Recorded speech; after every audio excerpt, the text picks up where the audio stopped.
बालबालिकाहरूले कति प्रश्न सोध्छन् भनेर तपाईहरू आजित त हुनु भएको छैन। सिप र सोच दुवै सिर्जनाबाट बन्छ। बच्चाले चित्र बनाउँदा, कुनै चिज जोडजाड गरेर कुनै आविष्कार गर्न खोज्दा अथवा यो किन भयो भनेर प्रश्न गर्दा रोक्नु हुँदैन।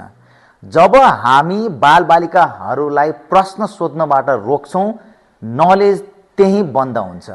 नलेज गेन गर्ने च्यानल त्यही स्टप हुन्छ। उनीहरूलाई प्रयोग गर्ने, रिसर्च गर्ने र नयाँ कुरा सिक्नलाई प्रोत्साहन गर्नुपर्दछ। क्युरियस माइन्ड नै भविष्यको आविष्कारको आधार हो। सानो क्रियाकलापले नै ठुलो सोचहरू जन्माइदिन सक्छ। त्यसैले आफ्नो बालबालिकाहरूलाई क्युरियस बनाउनुहोस्, आविष्कार गर्न प्रोत्साहन गर्नुहोस्, क्वेशन्सहरू सोध्न प्रोत्साहन गर्नुहोस्।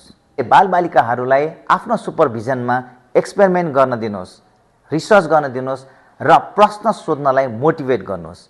यो भने तपाईलाई कस्तो लाग्यो कृपया कमेन्ट्समा लेख्नुहोला।